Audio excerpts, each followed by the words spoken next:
നമസ്കാരം. Arabia this വീക്കിന്റെ ഏറ്റവും പുതിയ അധ്യായത്തിലേക്ക് എല്ലാ പ്രിയപ്പെട്ട പ്രേക്ഷകർക്കും സ്വാഗതം.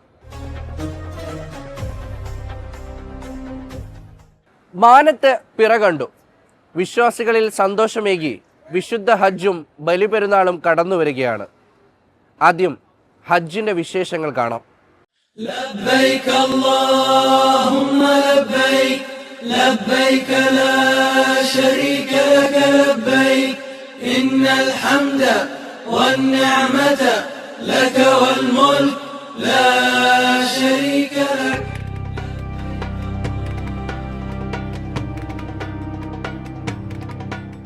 ഐക്യത്തിൻ്റെയും സാഹോദര്യത്തിൻ്റെയും സന്ദേശം ഉയർത്തിപ്പിടിച്ചുകൊണ്ട് ത്യാഗത്തിൻ്റെയും സഹനത്തിൻ്റെയും പ്രതീകമായ ഹജ്ജ് കർമ്മങ്ങൾക്ക് തുടക്കമാകുകയാണ്. ലോകത്തിൻ്റെ വിവിധ ഭാഗങ്ങളിൽ നിന്നുള്ള ദശലക്ഷക്കണക്കിന് തീർത്ഥാടകർ ഇതിനകം വിശുദ്ധ മക്കയിൽ എത്തിച്ചേർന്നു. ഇസ്ലാമിലെ പഞ്ചസ്തംഭങ്ങളിൽ അഞ്ചാമത്തേതാണ് ഹജ്ജ്.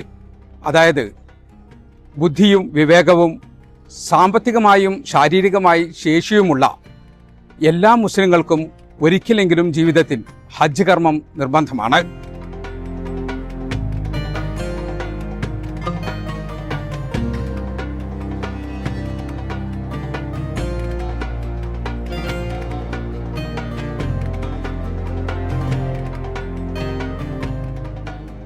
മെയ് 25 തിങ്കളാഴ്ചയാണ് ഹജ്ജ് കർമ്മങ്ങൾ ആരംഭിക്കുന്നത്. 5 മുതൽ 6 ദിവസം വരെ നീണ്ടു നിൽക്കുന്ന പ്രതീകാത്മക ചടങ്ങുകളാണ് ഹജ്ജ്. തിങ്കളാഴ്ച മിനായിൽ താമസിക്കുന്നതോടെ ഹജ്ജ് കർമ്മങ്ങൾക്ക് തുടക്കമാകും. ആദ്യത്തെ ദിവസം പ്രത്യേകിച്ച് തീർത്ഥാടകർക്ക് കർമ്മങ്ങളൊന്നും അനുഷ്ഠിക്കാനില്ല. പിറ്റേ ദിവസം നടക്കുന്ന അറഫ സംഗമത്തിനായുള്ള തയ്യാറെടുപ്പായാണ് മിനായിലെ ആദ്യത്തെ ദിവസത്തെ താമസം കണക്കാക്കപ്പെടുന്നത്. ദുൽഹജ്ജ് 9 അതായത് ചൊവ്വാഴ്ചയാണ് ഹജ്ജിന്റെ ഏറ്റവും പ്രധാന ചടങ്ങായ അറഫ സംഗമം. രണ്ടാമത്തെ ദിവസമായ ദുൽഹജ്ജ് 9 പുലർച്ചെ തന്നെ തീർത്ഥാടകർ മിനായിൽ നിന്ന് അറഫയിലേക്ക് നീങ്ങി തുടങ്ങും.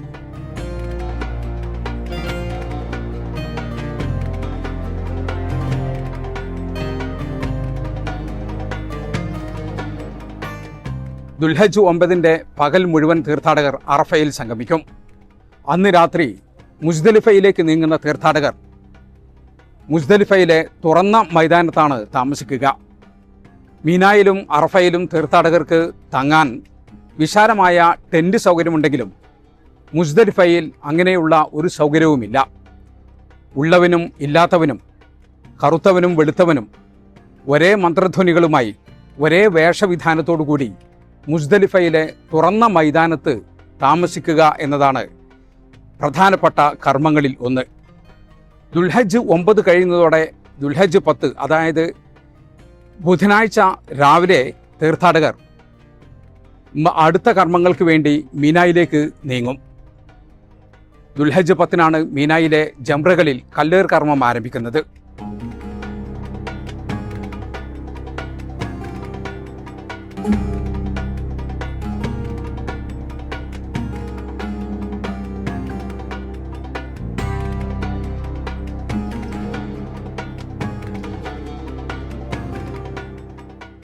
ദുൽഹജ്ജ് 10 തിങ്കളാഴ്ചയാണ് തീർത്ഥാടകർക്ക് ഏറ്റവും കൂടുതൽ കർമ്മങ്ങൾ അനുഷ്ഠിക്കാനുള്ളത്. 3 ജംറകളിൽ പ്രധാനപ്പെട്ട ജംറയിൽ കല്ലേർ കർമ്മം നിർവഹിക്കുക, മുടിയെടുക്കുക, ബലി നൽകുക, അതോടൊപ്പം ഇഹ്റാമിൽ നിന്ന് ഇഹ്റാമിൻ്റെ പ്രത്യേക വസ്ത്രം ഒഴിവാക്കി സാധാരണ വസ്ത്രം ധരിക്കുക, മക്കയിലെ വിശുദ്ധ കാബയിൽ ചെന്ന് തവാഫ് നിർവഹിക്കുക തുടങ്ങിയ കർമ്മങ്ങളെല്ലാം അനുഷ്ഠിക്കുന്നത് ദുൽഹജ്ജ് 10 പെരുന്നാൾ ദിവസമാണ്. ഈ കർമ്മങ്ങളെല്ലാം പൂർത്തിയാക്കി തീർത്ഥാടകർ മീനായിലെ തമ്പുകളിൽ തന്നെ തിരിച്ചെത്തും. ദുൽഹജ്ജ് 11, 12, 13 ദിവസങ്ങളിൽ തീർത്ഥാടകർ മീനായിലെ തമ്പുകളിൽ താമസിച്ച് മീനായിലെ 3 ജംറകളിലും കല്ലേർ കർമ്മം നിർവഹിക്കുന്നതോടെ ഹജ്ജ് കർമ്മങ്ങൾ പൂർത്തിയാകും.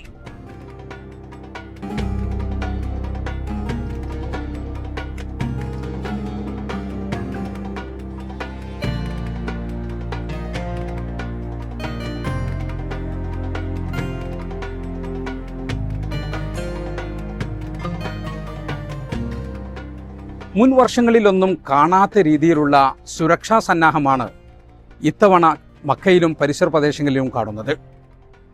ഹജ്ജിനുള്ള അനുമതി പത്രമില്ലാതെ ഒരു മനുഷ്യനെ പോലും മക്കയിലേക്ക് പ്രവേശിക്കാൻ അനുവദിക്കുന്നില്ല. ശക്തമായ നിയമ നടപടി സ്വീകരിക്കും അനുമതി പത്രമില്ലാതെ മക്കയിലേക്ക് പ്രവേശിച്ചാൽ എന്നാണ് സൗദി ആഭ്യന്തര മന്ത്രാലയത്തിൻ്റെ മുന്നറിയിപ്പ്. 1,00,000 റിയാൽ വരെ പിഴയും 6 മാസം വരെ തടവുമാണ് ഇവർക്ക് ഇത്തരം കുറ്റകൃത്യങ്ങളിൽ ഏർപ്പെടുന്നവർക്ക് ലഭിക്കുന്ന ശിക്ഷ. കൂടാതെ വിദേശികളാണെങ്കിൽ അവരെ നാടുകടത്തുകയും പിന്നീട് 10 വർഷത്തേക്ക് സൗദിയിൽ പ്രവേശിക്കുന്നതിന് വിലക്കേർപ്പെടുത്തുകയും ചെയ്യും.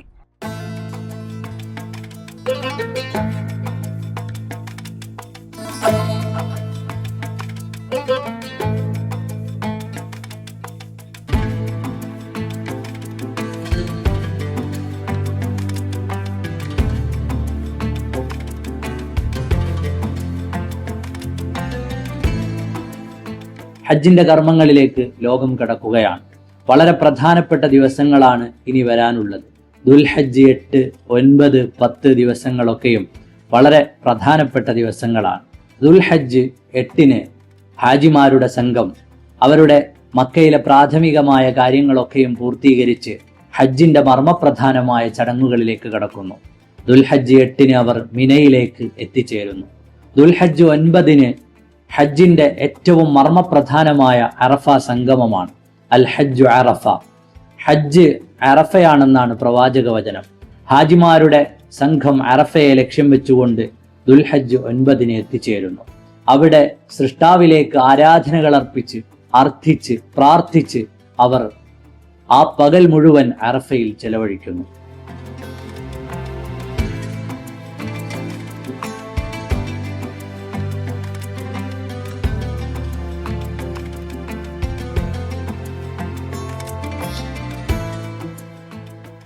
ഇന്ത്യയിൽ നിന്നും ഇത്തവണ ഹജ്ജിനെത്തിയിരിക്കുന്നത് 1.25 ലക്ഷത്തോളം തീർത്ഥാടകരാണ്. ഇന്ത്യൻ ഹജ്ജ് കമ്മിറ്റി വഴി 1,22,000 തീർത്ഥാടകർ, അതായത് ആകെ തീർത്ഥാടകരുടെ 70% ഇന്ത്യൻ ഹജ്ജ് കമ്മിറ്റി വഴിയാണ് ഹജ്ജ് നിർവഹിക്കുന്നത്. സ്വകാര്യ ഗ്രൂപ്പുകൾ വഴി 52,000 തീർത്ഥാടകരും ഹജ്ജ് നിർവഹിക്കുന്നു. എല്ലാ തീർത്ഥാടകരും ഇപ്പോൾ മക്കയിലെത്തിക്കഴിഞ്ഞു. ഇവർക്ക് ഇന്ത്യൻ ഹജ്ജ് മിഷൻ വളരെ വിപുലമായ സൗകര്യങ്ങളാണ് ഏർപ്പെടുത്തിയിരിക്കുന്നത്. മക്കയിലെ അസീസയിലാണ് ഇന്ത്യൻ ഹജ്ജ് കമ്മിറ്റി വഴിയുള്ള തീർത്ഥാടകരിൽ ഭൂരിഭാഗവും താമസിക്കുന്നത്. ഇവർക്ക് വിശുദ്ധ മക്കയിൽ ഹറം പള്ളിയിൽ പോയി വരാൻ 24 മണിക്കൂറും സൗജന്യമായ ഷട്ടിൽ സർവീസ് ഏർപ്പെടുത്തുകയും ചെയ്തിട്ടുണ്ട്.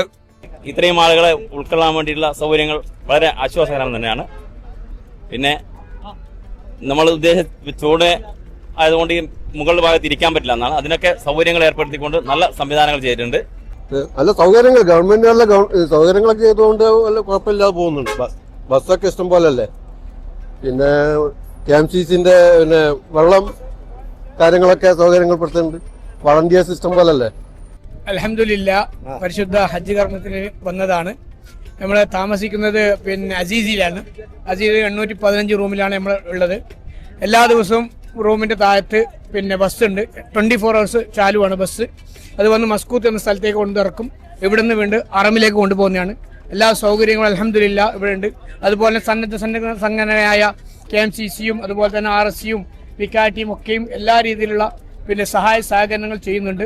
Today we had 100,000 1 lakh Hajis basically in Makkah, and the Indian Hajj Mission was operating 5 bus stops. We have here Ajyat Point, and we have then Mashkuta, Kudai, Jarwal and Shoaib Amir. Because our Hajis are staying in different areas of Makkah, so we facilitated all the bus points, and as you can see, just it took us 2 hours or something to wind up the entire transportation, which has thankfully occurred without any incident and very smoothly.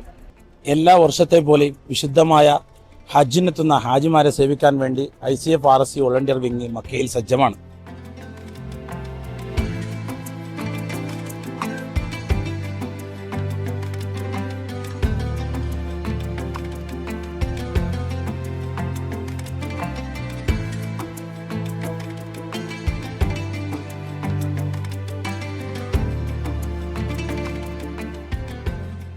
Saudi ഗവൺമെന്റിന്റെ ഭാഗത്തു നിന്നും എല്ലാവിധ സൗകര്യങ്ങളും ഞങ്ങൾക്ക് ചെയ്തു തന്നിട്ടുണ്ട്. ഈ bracelet നുസൂക്ക് ആദ്യമായിട്ട് പെർമിറ്റ് ഇല്ലാത്ത ആരെയും കയറ്റുന്നില്ല. അപ്പം അത് ഏറ്റവും നന്നായിട്ടാണ് സൗദി ഗവൺമെന്റിന്റെ ഭാഗത്തു നിന്നും അൽഹിന്ദിന്റെ ഭാഗത്തു നിന്നും എല്ലാ സൗകര്യങ്ങളും ഞങ്ങൾക്ക് ചെയ്തു തന്നിട്ടുണ്ട്. ഞങ്ങളെല്ലാവരും അതീവ സന്തോഷവും തൃപ്തരുമാണ്. ഓരോ ബിൽഡിങ്ങിൽ എത്തുമ്പോഴും അവിടെയൊക്കെ ചുരുങ്ങിയത് 10 ഉസ്താദുമാരെങ്കിലും ആത്മീയ ക്ലാസ്സുകൾക്കും ഹജ്ജിന്റെ ക്ലാസ്സുകൾക്കും ഉംറയ്ക്ക് നേതൃത്വം നൽകാനൊക്കെ ഉണ്ട്.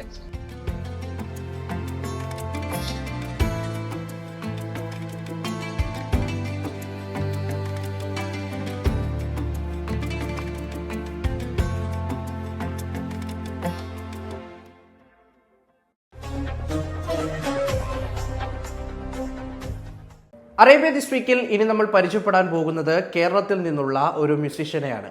കക്ഷി ഇപ്പോൾ ദുബായിലാണ് ഉള്ളത്.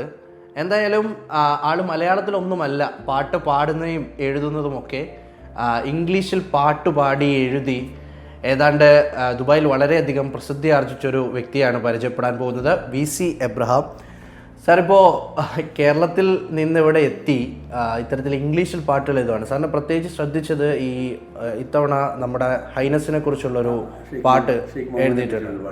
അപ്പോൾ എന്താണ് ഈ ഇംഗ്ലീഷ് പാട്ടിലേക്ക് വരാനുള്ള ഒരു ജീവിത യാത്ര അതെങ്ങനെയായിരുന്നു? ഞാനിവിടെ ഓൾമോസ്റ്റ് 8 സ്കൂളുകളിൽ മ്യൂസിക് പഠിപ്പിച്ചിട്ടുണ്ട്. അപ്പോൾ DPS ഷാർജയിലെ സ്കൂളിൽ ചെന്നപ്പോൾ അവിടെ ഒരു പ്രോഗ്രാമിന് പാട്ട് എഴുതണമെന്ന് പാട്ടില്ലായിരുന്നു. അപ്പോൾ പാട്ട് അവിടെ നിന്ന് തുടങ്ങിയതാണ്. പിന്നെ എൻ്റെ ഒരു സന്തോഷം വെച്ചാൽ മറ്റുള്ളവർ ചെയ്യാത്ത ചില കാര്യങ്ങൾ, ഇപ്പോൾ പ്രൈം മിനിസ്റ്റർ മോദിയെ പറ്റി നമുക്ക് 1.4 ബില്യൺ ആൾക്കാരുണ്ട്. അദ്ദേഹത്തെ പറ്റി ഒരു ഇംഗ്ലീഷ് സോങ് ആരും എഴുതിയിട്ടില്ല. അപ്പോൾ അങ്ങനെയുള്ള കുറച്ച് ഇമാജിനേറ്റീവായിട്ട് എഴുതി അതിൽ മ്യൂസിക് ചെയ്ത് പിള്ളേരെ പഠിപ്പിച്ച് പാട്ട് പ്രസൻറ്റ് ചെയ്യാം. അതുപോലെ ഷെയ്ഖ് മുഹമ്മദിനെ പറ്റി ചെയ്തതും, ഇപ്പോൾ നേഴ്സസിന് വേണ്ടി ചെയ്തതും, പിന്നെ ന്യൂ ഇയർ സോങ് ചെയ്തതും, ഫ്രണ്ട്ഷിപ്പ് സോങ് ചെയ്തതും, ഒരുപാട് പാട്ടുകൾ ഞാൻ 10-15 ഇംഗ്ലീഷ് സോങ് ചെയ്തിട്ടുണ്ട്. ഇപ്പോൾ ഞാൻ പ്രസിഡന്റ് ഓഫ് UAE പാട്ടും ഷാജ സുൽത്താൻ്റെ പാട്ടും യൂസഫ് അലിയുടെ പാട്ടും പിന്നെ ക്രിസ്ത്യാനോ റൊണാൾഡോയുടെ പാട്ടൊക്കെ എഴുതി കഴിഞ്ഞു. പിന്നെ ഞാൻ around of peace from UAE യുദ്ധം നിർത്താനായിട്ട് കുട്ടികൾ അതോറിറ്റീസോട് റിക്വസ്റ്റ് ചെയ്യുന്നൊരു പാട്ട് എഴുതി. അതിപ്പോൾ അടുത്ത് ചെയ്യാൻ പോകുന്നത്. പിന്നെ വേൾഡ് കപ്പിന് വേണ്ടി ക്രിസ്ത്യാനോ റൊണാൾഡോ. അപ്പോൾ ഇംഗ്ലീഷിൽ എഴുതുക എന്നുള്ളത് മറ്റുള്ളവർ ചെയ്യാത്ത കാര്യങ്ങൾ നമ്മൾ ചെയ്യുക, അതിൽ മ്യൂസിക് ചെയ്യുക, പാടി പിള്ളേരെ പഠിപ്പിക്കുക, നമ്മൾ കൂടെ പാടി ചെയ്യുക വിത്ത് ഇൻസ്ട്രുമെൻറ്റ്സ്. അതാണ് എൻ്റെ ഒരു സന്തോഷം. 2020 Expo 2020 2020 Expo 2020 2020 Expo 2020 2020 Expo 2020 Welcome, welcome, welcome Expo 2020 Welcome, welcome, welcome Expo 2020 What a joy, what a joy, what a joy What a joy that can bring to us all It's a dream coming true It's a dream of our dear Sheikh His Highness Sheikh Mohammed bin Rashid Al Maktoum, our visionary. His dreams are high to reach the sky, to catch up with the world ahead. His dreams are high to reach the sky, to catch up with the world ahead. അതായത് വയനാട്ടിലാണ് 1ാം class തൊട്ട് 10ാം class വരെ പഠിച്ചത്. പക്ഷേ English foundation Bethany സിസ്റ്റേഴ്സിൻ്റെ അടുത്താണ് 7ാം class വരെ പഠിച്ചത്. അവിടെ നിന്ന് എനിക്ക് നല്ലൊരു ഫൗണ്ടേഷൻ കിട്ടിയിരുന്നു. പിന്നെ ഇംഗ്ലീഷിനോട് അന്ന് തൊട്ടേ ഒരു എക്സ്ട്രാ താല്പര്യമുണ്ട്. പിന്നെ മംഗലാപുരത്ത് സെൻറ്റ് ജോസഫ് കോളേജ് തുടർന്ന് പഠിക്കാനുള്ള PUC തൊട്ട് പഠിക്കാനൊരു അവസരം കിട്ടി. അവിടെ ഡിബേറ്റിംഗ് സൊസൈറ്റി എന്ന് പറഞ്ഞൊരു സംഭവമുണ്ട്. അതായത് ആഫ്റ്റർ കോളേജ് അവേഴ്സ് നമുക്ക് പബ്ലിക് സ്പീക്കിങ്ങിനും നമ്മുടെ ലാംഗ്വേജ് ഡെവലപ്പ് ചെയ്യാനുള്ള ഒരു ഫെസിലിറ്റി അവിടെ നിന്ന് പഠിച്ച് ഇങ്ങനെ ഫ്രണ്ട്സുമായിട്ട് കൂടുതൽ സംസാരിച്ച് പിന്നെ ഒരുപാട് ബുക്സ് ഞാൻ നോട്ട്സൊക്കെ വായിക്കുമായിരുന്നു എൻ്റെ ലാംഗ്വേജ്. അതുപോലെ ഇപ്പോൾ ഞാൻ എൻ്റെ വൊക്കാബുലറി ഡെവലപ്പ് ചെയ്യുന്ന ഗൾഫ് ന്യൂസും എല്ലാ ന്യൂസ് പേപ്പേഴ്സും വായിക്കാൻ എൻ്റെ ക്യാപ്ഷൻസ് വായിക്കും. അപ്പോൾ എനിക്ക് പുതിയ പുതിയ വേർഡ്സും വൊക്കാബുലറി കിട്ടും. അപ്പോൾ എൻ്റെ ഇമാജിനേഷൻ അനുസരിച്ച് എനിക്കൊരു പാട്ട് എഴുതണമെങ്കിൽ ഐ യൂസ് ദോസ് വേർഡ്സ്. അപ്പോൾ എൻ്റെ ഇപ്പോൾ സപ്പോസ് ഇപ്പോൾ I have to write about you, അപ്പോൾ അത് പഠിച്ചതിന് ശേഷം പിന്നെ എൻ്റെ ഇമാജിനേഷൻ കൂട്ടി ഞാൻ അത് മ്യൂസിക്കലായിട്ട് റിതമിക്കായിട്ട് എഴുതി കഴിഞ്ഞ ശേഷം അതിന് മ്യൂസിക് ചെയ്യും.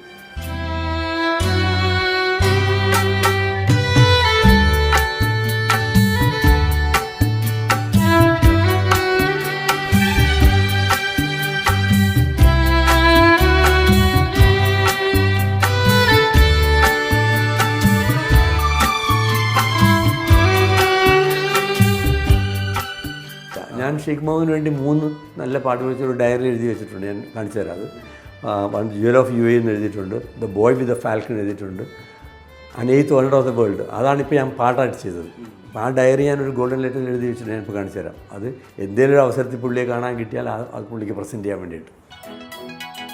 We all know we have 7 wonders in the world. Yes, yes, it is said and reiterated. But do you know that we have a new place, a land that has more than 7 in number? Dubai, Dubai, Dubai has a new wonder. Dubai, Dubai, Dubai has a new wonder.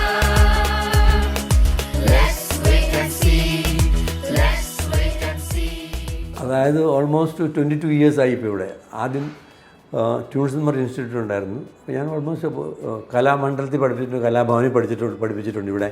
പിന്നെ ഇവിടെ house of arts എന്ന് പറഞ്ഞ ഇൻസ്റ്റിറ്റ്യൂട്ടിൽ പഠിപ്പിച്ചിട്ടുണ്ട്.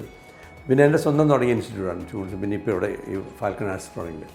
അപ്പോൾ ഇവിടെ എല്ലാവർക്കും വേണ്ടത് ക്ലാസിക്കൽ ഇൻസ്ട്രുമെൻറ്റ്സ് അല്ല, അധികം ആൾക്കാർക്ക് വേണ്ടത് keyboard, guitar, drums, piano, violin, പിന്നെ ഇതൊക്കെയാണ്. ഫ്ലൂട്ട് ഞാൻ പഠിപ്പിക്കുന്നുണ്ട്.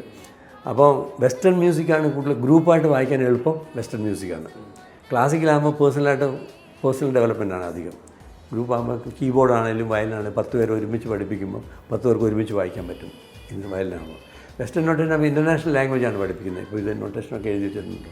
അപ്പോൾ ഈ ഇൻ്റർനാഷണൽ ലാംഗ്വേജ് പഠിച്ചു കഴിഞ്ഞപ്പോൾ എല്ലാവരും പഠിക്കുമ്പോൾ ഒരേ നോട്ട്സ് ഫോളോ ചെയ്യാൻ പറ്റും.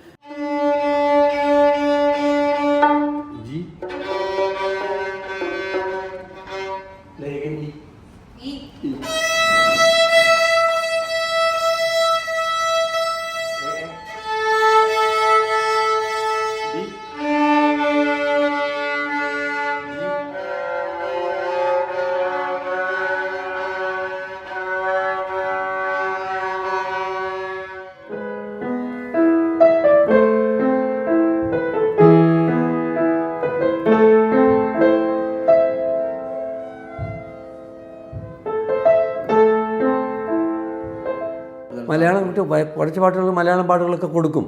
ഇപ്പോൾ കുറച്ച് മ്യൂസിക് വായിക്കാൻ, നൊട്ടേഷൻ വായിക്കാൻ സ്കെയിൽ ഓരോ സ്കെയിലുണ്ട്. മേജർ സ്കെയിൽസ്, മൈനർ സ്കെയിൽസ് നമ്മുടെ ഉണ്ട്. എല്ലാ പാട്ടുകളും സന്തോഷം, ഹാപ്പി മൂഡിലുള്ള പാട്ടുകളൊക്കെ മേജർ സ്കെയിലായിരിക്കും. കുറച്ച് സാഡ് ഇഫക്റ്റ് വരുന്നതൊക്കെ മൈനർ സ്കെയിൽ. അത് ഈക്വൽ ടു അവർ നമ്മുടെ രാഗാസാണ്. മേജർ സ്കെയിൽ എന്ന് പറയുമ്പോൾ നമ്മുടെ ശങ്കരാഭരണ രാഗമാണ്. അതുപോലെ മൈനർ സ്കെയിൽസ് ഉണ്ട്. അപ്പോൾ സാഡ് ഇഫക്ട്സ് ഒക്കെ മിക്കവാറും മൈനർ സ്കെയിലാണ് വരിക. അപ്പോൾ അങ്ങനെ പാട്ട് ആദ്യം ടെക്സ്റ്റ് ബുക്കൊക്കെ വെച്ച് വായിച്ചു കഴിഞ്ഞിട്ട് പിന്നെ നമ്മൾ പാട്ടിൻ്റെ നോട്ട്സ് ഇപ്പോൾ നമുക്ക് മന്ദാരച്ചപ്പോഴുള്ള പാട്ടാണോ അല്ലെങ്കിൽ മലയാളം പാട്ട് ഏത് പാട്ടാണെങ്കിലും നമ്മൾ നോട്ട്സ് എഴുതി കൊടുക്കും. നോട്ട് പഠിച്ചാൽ അത് വെച്ച് വായിക്കാം. പിന്നെ പാട്ട് മനസ്സിൽ കിട്ടിക്കഴിഞ്ഞാൽ ഏത് ഇൻസ്ട്രുമെൻറ്റ് നമുക്ക് ആ പാട്ട് വായിക്കാം, ബൈ ഹാർട്ടായിട്ട് വായിക്കാൻ പറ്റും. ഞാൻ വയനാട്ടിൽ 5ാം ക്ലാസ് തൊട്ട് ഓടക്കുകൾ വായിക്കാനാണ് തുടങ്ങിയത്. കന്നുകാലിയെത്തിയിട്ട് കാട്ടിൽ കന്നുകാലിയെത്തിച്ചായിരുന്നു മെയിൻ ജോലി അന്നത്തെ കാലത്ത്. 5ാം ക്ലാസ് വയനാട്ടിൽ. അപ്പോൾ അന്ന് ഈ ഓടക്കുകൾ വായിക്കുക, കൂട്ടുകാർ കൂടി ഓടക്കുകൾ വായിച്ചിട്ട് സ്കൂളിൽ 8, 9, 10 സമ്മാനം കിട്ടിയിട്ടുണ്ട്. അത് വെറുതെ റേഡിയോ പാട്ട് കേട്ട് വായിക്കുന്നത്. മംഗലാപുരത്ത് പോയപ്പോൾ ഞാൻ ക്ലാസിക്കലായിട്ട് ടീച്ചേഴ്സിൻ്റെ അടുത്ത് ഫ്ലൂട്ടും പഠിച്ചു. മറ്റു വെസ്റ്റേൺ മ്യൂസിക് എല്ലാം പഠിക്കുന്നത് മംഗലാപുരത്ത് നിന്നാണ്. പിന്നെ ചെന്നൈയിൽ 4 കൊല്ലം പോയി ക്ലാസിക്കൽ മ്യൂസിക് പഠിച്ചിട്ടുണ്ട്.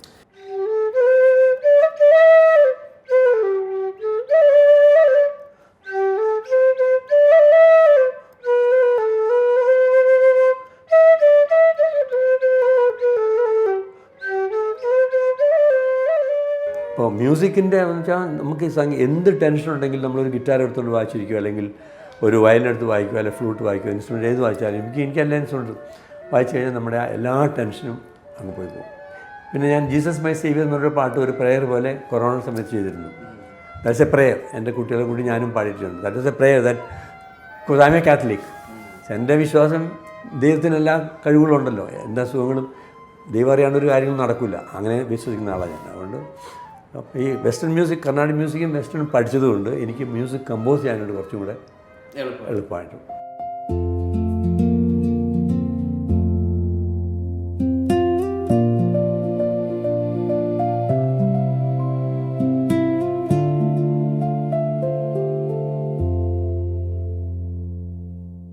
അറേബ്യ ദിസ് വീക്കിൽ ഇനിയൊരു ചെറിയ ഇടവേളയാണ്. വേഗം തിരിച്ചു വരാം.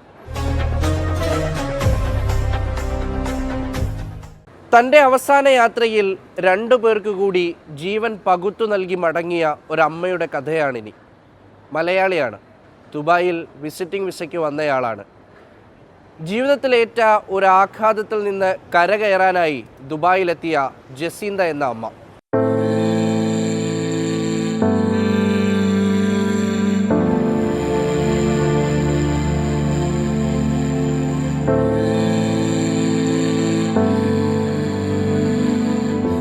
തൃശൂർ ഗുരുവായൂർ കോട്ടപ്പടി കാവീട് വെള്ളറ വീട്ടിൽ ജോസ്മോന്റെ ഭാര്യ 63-കാരിയായ ജസീന്ത, എല്ലാവരുടെയും പ്രിയപ്പെട്ട ജസിയമ്മ.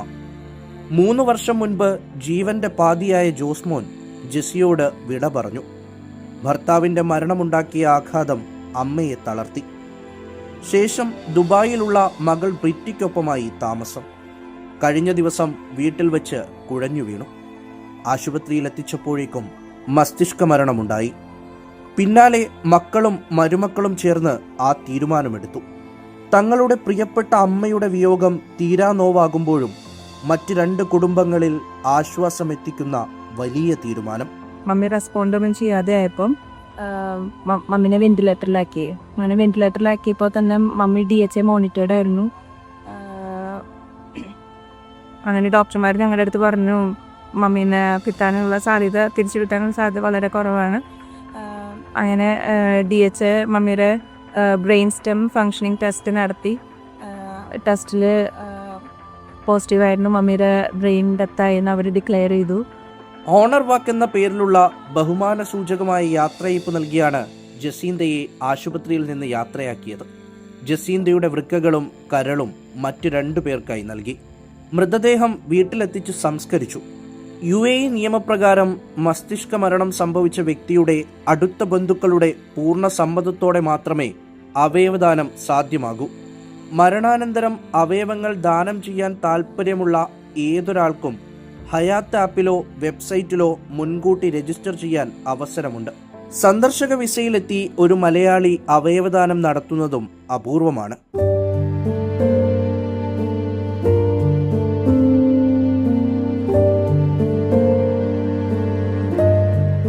എത്ര അകലേക്ക് മറഞ്ഞാലും ജസിയമ്മ ദുബായിയുടെ ഹൃദയത്തിൽ മായാത്തൊരു മുദ്ര പതിപ്പിച്ചാണ് മടങ്ങുന്നത്. എക്കാലവും തിളങ്ങി നിൽക്കുന്ന മുദ്ര.